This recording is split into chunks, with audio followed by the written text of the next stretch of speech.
Not least for Chapter 17, Investigative and Data-Driven Reporting. And that is thinking about written sources that you might want to use, and then how you can use your computer to try to help you kind of sort through all this data. So before we kind of get into some of the specific records and data that you can get a hold of, one of the things to think about is to make sure that you pay attention to what's online. And this might seem obvious, but at times we kind of gloss over really rich sources of information because they're right in front of our noses. So one thing to keep in mind is that a lot of public records are online, and sometimes you can just do a quick Google search and you're going to be able to find what you're looking for. So sometimes, while some of this stuff is hard to get a hold of, there's some stuff that is really interesting and really meaty that's at your fingertips, but people don't know to look. They don't realize that they can get a hold of it. And the other thing to just make sure you don't do is don't discount social media. Sometimes, again, things are hidden in plain sight, that there's some really interesting stuff going on, or, there's someone's posting something that contradicts the data that's out there, and that, you can see them in real time trying to cover something up. So make sure that you pay attention to the social media of the people that you're covering, as well as this information that's kind of the traditionally looked at as more kind of professional or more kind of meaty information. Remember that these are part of people's personas as well. So in terms of the things that are what we would consider more traditional written sources, they kind of fall into two categories. There's going to be public records, and then there's non-public records. Now, public records are great because they're all things that you can totally cite when you're writing a journalistic article. There's no problem with them in terms of their objectivity. They're out in the public eye. There's no confidentiality issues. The downside is that they're readily available. They're in the public eye. There's no confidentiality issues. So there's nothing that's going to be hidden. You're not going to get the secret scoop. The other thing is they're often really dry and boring, more boring than listening to an hour of me talking to you. So make sure that, you also, they're arcane, they're hard to understand. So if there's something that you need to get a hold of, again, this is where experts can be super helpful at explaining things in a easy to understand way. You can say, I've got this data, but I don't know what it means, and they can help you sort through it. Again, a lot of times if you are working in the media, there might be someone in your team or that you have access to who knows how to deal with that stuff. So, again, this is where you're cultivating your contacts with your colleagues. So some things that can be useful and that are useful more often than not, and things that might be worth looking at. Things like property records. Now, more and more, they're online. And even older ones are often being digitized. I've in the past been able to look up the property records for the house that I grew up in. I found when it was sold from my grandparents to my mom, even though, that was before things were digitized. I think you could even go as far back to when it was sold to my grandparents. So a lot of these things are online, but there are times when especially if you're in a more rural area or a place that isn't as well funded, those things might not be online. You might have to actually physically go to the place to go through the records. Or when someone scans something, they're scanning a million of these things and a page is blurry and it doesn't make sense. So you need to kind of do a little bit more digging. So remember that, sometimes you might have to physically go somewhere. Corporation records are, in fact, readily available. They have a lot of really good information, and they are boring as hell, and they are hard to interpret. You can get a lot of this stuff online. You get things, there's different government bodies that cover different areas. Again, media law and ethics goes into specifics about what you can get from different places and different bodies. So like broadcasters, have to submit things to the Federal Communications Commission. Other people, everybody has their own governing body. But corporations, anyone who's on the stock market needs to file stuff that tells about their profits and their losses and things that are going to be readily available to investors. And that's fascinating data if you know how to read it. But you do have to learn how to read it. So if you don't understand, if there's a company you're interested in, you don't understand, definitely reach out to someone who can kind of make these weird arcane pieces of documents more understandable to a layperson. Court records are also great sources of information if you know how to use them. Again, you kind of have to learn legalese, what these things mean. Not everything is open to the public. There are certain things that are called like in camera, and basically they're things that happen like in the judge's chamber. Those things are often not available to the public, but for the most part, major parts of cases are kind of recorded. You've got court stenographers who record everything, and that stuff you can access. So if someone's been involved in a legal proceeding, you can access those court records, and they're matters of public record, so anything in them is publishable. If it's someone who's in the government or who ran for office, then they're going to have campaign reports, conflict of interest reports. You can also see in terms of like who's given money to whom, who's worked for whom, so that can also be quite interesting. Also, we've got loan records that are readily available, and that's going to be different than there's non-public records that kind of apply to taxes and apply to people's bank statements, but loan records are going to be something that are often kept in your state or local records offices. So that's something, especially if it's a commercial lender, then that's going to be something that you can get a hold of. So if you're investigating a corporation and you want to know, if something burnt down and it seems suspicious, and was it because they had all this unpaid debt, or actually they owned the building outright, that's something you can find out. And if it's a government body, they have to put their minutes and their transcripts oftentimes for public record. Now, there are some cases where it's a little bit different, like the Supreme Court, for example. There's like a delay in terms of getting opening arguments, and there's a lot of stuff that goes on in the Supreme Court that isn't available to the public. But most government bodies will have, if not transcripts, then the minutes of what's happened. And the minutes are basically summaries of, we did this and it took us this long to talk about this topic, and then we moved on to this topic. So they're kind of outlines for meetings. So if you can't get a full transcript, you should at least be able to get minutes, and they're required to keep them. So again, depending on what you're reporting on, you're going to need to either go to a local, the organization itself, or a state or a federal body in order to get a hold of those. So depending on the record, it's going to depend your method of gathering it. So that's where you're going to have to become really familiar with lots of different systems, some of which are very specific and you need like certain people to access them for you, and other ones that are, you can just have a quick Google for. Like I said, I could look up who owned the house I grew up in pretty easily online.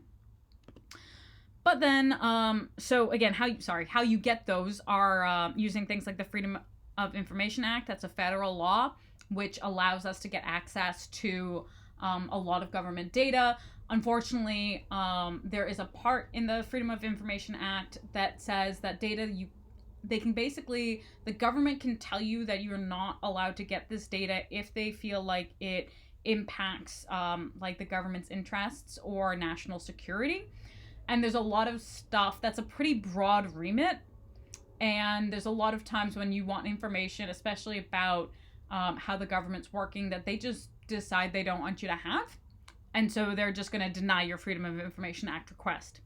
And these are things that people then, if it's a big enough story and if it's a big enough organization, they'll take to court and try to bring up through the kind of legal system in order to get these things opened up. And again, when you take media law and ethics, we go over a few cases that are kind of big cases for Freedom of Information Act requests. Different states have their own open records laws in terms of what is and isn't available.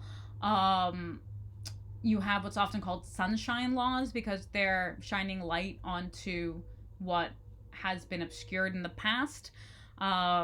Again, some states are better than others in terms of what's open to the public and what is available to you. So again, if things are kind of within the jurisdiction of a certain state, look at that particular state's law. And this is, again, covered in much more detail in media law and ethics. But that brings me on to non-public records. And I just want to say that with all non-public records, please do handle them with care. And please do understand the legality of what you can and cannot publish in a public way. There's a lot of these things that might be good for background and might help you piece together different pieces of information, but that contain information that if you published, you could be sued, that you could potentially owe money and or go to jail. So please be very careful about anything that isn't a public record, and also be very careful about who has procured it and how. In terms of things that have gone to court, if you are not involved in the illegal act of obtaining a record, you cannot be jailed for it just by taking something that someone has obtained illegally. This has come up when, for example, there's a congressperson who was involved in some corruption, and former aides took documents out of the office, photocopied them before they were meant to be shredded. They took them out of the office to photocopy them before they were shredded. They were confidential documents. They passed these confidential documents on to a journalist. The journalist was in no way involved in the crime. They were given the documents after the fact. The crime was committed by the former aides. So the journalist did not go to jail. The former aides did. But if you ask someone for information and they provide it to you, and they have provided it to you because through illegal means, then you're potentially implicated in the crime. So, it's better if someone hands you something rather than you asking for it. So just be very careful. Sometimes you can get access to, again, if you're using police sources, you might be able to get access to investigative files, which are not official. So these are the files that the police officers or the federal agents or whomever, like their case files. Now they have, so much really interesting information in them. Unfortunately, they haven't all been fully verified. There's a lot of hearsay. There'll be a lot of, again, if they're dealing with criminals, they might be lying to cover their own tracks. But they could prove some really interesting background information that you then have to go and do the exact same that the investigating officers do, and you have to go and check it. So just, again, be very careful with that. Past arrests and convictions. Again, if it's something that is publicly available, great. Sometimes, so basically, if you're investigating someone who has been convicted, you might be able to get attorneys or, again, police to help get you someone's records. And that's terrific in that that's publishable, and that is something that is going to be, that it's verifiable. But again, just, kind of be wary. Bank records are going to be really tough to get. And again, you're probably going to have to rely on somebody else doing something illegal in order to get them.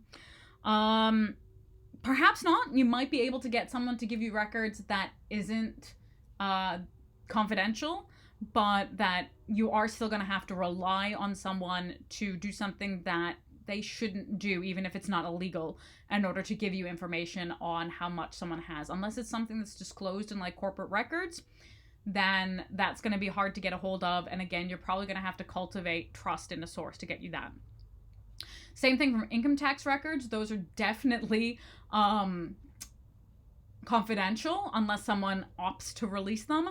So again, they're going to be really tough to get. And if you get them, you need to be very careful. Public companies will need to release certain parts of their income tax records. That's terrific. That's really useful. But if you're getting someone's like full income tax records, accountants are, again, bound by confidentiality. So that could be an issue. Credit checks, the subject will see that you did a credit check on them. Anytime someone runs a credit check on you, it shows up on your credit report and you can see it. And again, anything you see in a credit report is confidential and you can't publish it. So just kind of, that's sometimes more bother than it's worth. You might not turn up anything useful and the person knows that you're investigating them. So just be very careful because you don't want to do anything that's going to end up landing you in jail. So the other problem, as well as the legality of these sources, is that a lot of them are super dull, super specific, lots of jargon, and they're going to take a lot of decoding. Also, raw data can be misleading. One of the big things that I always want to mention, correlation does not equal causation. The data can tell you that there are more shark attacks on the day that the most ice cream is sold. That doesn't mean that ice cream sales cause shark attacks.